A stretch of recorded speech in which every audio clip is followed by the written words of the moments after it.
If you had told someone 2 decades ago that by 2018 the company that commercialized chemical warfare and the company that commercialized Agent Orange were going to team up to control a quarter of the world's food supply, chances are you would have been labeled a loony. Unless your name was Robert P. Shapiro. He was CEO of Monsanto from 1995 to 2000, and in 1999 he told Businessweek that the company's goal was to wed 3 of the largest industries in the world, agriculture, food, and health, that now operate as separate businesses. But there are a set of changes that will lead to their integration. These 2 corporate giants are in fact committed to the consolidation and transformation of the world's food supply in the hands of the genetic engineers. Monsanto is one of the most hated corporations in the world. It is, after all, difficult to think of a company that has ruined the lives of more people around the world, either directly through its coercive and litigious practices against small farmers the world over, or indirectly through the pollution of the food supply with their genetically modified crops. Many are familiar with the company's sordid past, including its role in the development of Agent Orange and its contribution to the epidemic of farmer suicides in India. But in recent years, Monsanto has gained special notoriety for its attempt to push the boundary of patent law in a self-admitted effort to gain a monopoly over the world's food supply. Monsanto has been not just evil, but extraordinarily effective in spreading its evil seed around the world. Ironically, of all the corporations in the world, Bayer is one of the few that could compete with Monsanto for its position as the world's most evil company. Less well remembered is the fact that Bayer was the first company to trademark heroin, which they marketed as a non-addictive alternative to morphine and a cough suppressant. But it was under the stewardship of Carl Duisberg at the turn of the 20th century that the company began to develop its psychopathic character. Bayer did not just participate in the development and use of poison gas in warfare, they spearheaded it. In all, some 60,000 people died as the result of the chemical warfare perfected by Bayer and urged on by Duisberg, one of the great, largely forgotten atrocities of the First World War. Later, Duisberg wedded Bayer to the IG Farben chemical cartel. Bayer's Duisberg served as the head of its supervisory board. Joining Duisberg on the board was Fritz Termeer, who oversaw the construction of the IG Farben factory at Auschwitz, which ran on slave labor and participated in human experimentation. And in 1956, became chairman of Bayer AG, newly resurrected from the ashes of IG Farben. Decade after decade, the company continues to be involved in scandal after scandal, involving wanton environmental destruction, injury, and even mass murder. Indeed, it is not difficult to see why these 2 companies, each one a titan of its respective industry, each one guilty of the most atrocious crimes against humanity and the destruction of the environment, would feel an affinity for each other. But why merge? What does a pharmaceutical giant have to gain from buying out and merging with an agrochemical giant? Especially one that carries as much baggage as Monsanto. Integration of agriculture, food, and health is the goal. And once that goal is reached, the entire life support system of the human population, including all our food and medicine, will be in the hands of a few megacorporations. Indeed, the history of the production of food and pharmaceuticals has always followed the same trajectory, away from natural, abundant, locally produced organic materials, and toward artificial, scarce, factory-produced synthetic alternatives. Monsanto and Bayer, not to mention their cohorts in the agrochemical, pharmaceutical, and euphemistically named life sciences industries, are ultimately seeking the same thing: complete control over the population, from the genetic engineering of its food supply to the control of its medicines and chemicals.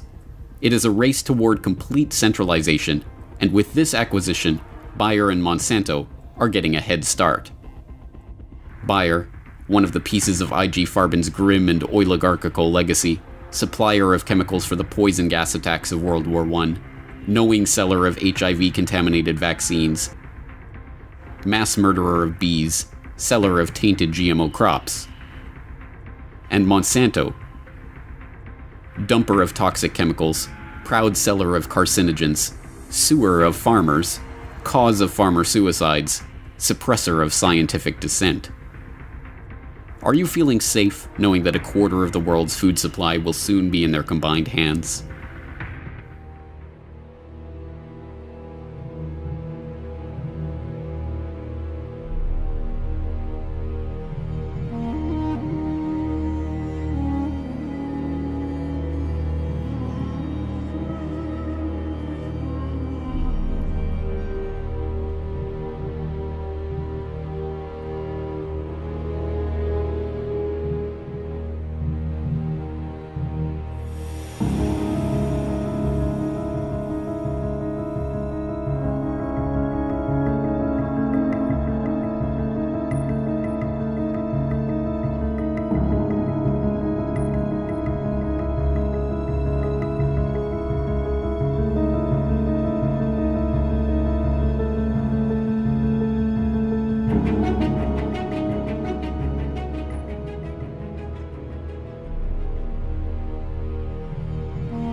In a groundbreaking decision, a jury in California has ordered Monsanto to pay $289 million in damages to a school groundskeeper who developed cancer after regularly using the weed killer Roundup.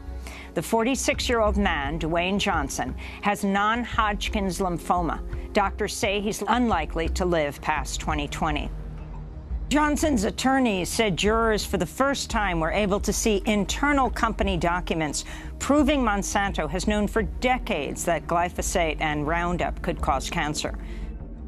There's a lot of documents, but what they really show is sort of a rampant corporate culture that has no interest in looking at whether or not their product is safe, but have an interest in attacking science that doesn't suit their business agenda. At least starting 20 years ago, Monsanto has known that their product can cause cancer and has gone out of its way to ignore it and or fight any science that suggests a link.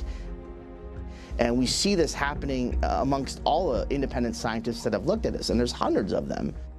And a lot of scientists, when we first got involved in this litigation, said, listen, I think it causes cancer, but I can't help you. I don't want to fight Monsanto. They're bullies. And that's what the documents show. Some of the evidence that we showed a jury about Monsanto was a very kind of unhealthy and kind of creepy relationship between Monsanto and the regulators at the EPA. We had text messages, email conversations where various EPA employees are actually going out of their way to stop other agencies from investigating this issue and going out of their way to sort of gain approval from Monsanto.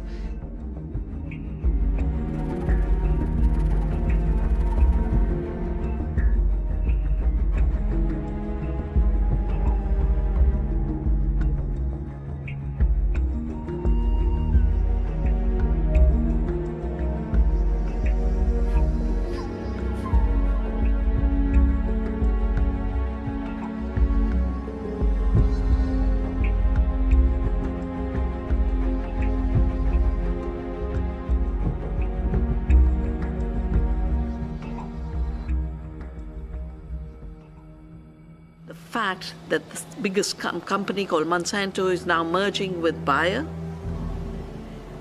will make this problem of manipulation of knowledge of science more important. That is why alternatives have to be built, because when they get that big, they'll be even bigger in terms of regulation. In spite of all the scientific evidence, in spite of repeated proof that there's a connection between glyphosate and the kidney failure disease in Sri Lanka and in Guatemala, all that these criminals know how to do is topple a government, get a scientist driven out of their lab. We need to find ways to deal with them, and the only way is new alliances between citizens and scientists, new alliances between governments at all levels, where local governments use their power to make decisions about our health and start banning these chemicals. This is the time to really create Earth democracy.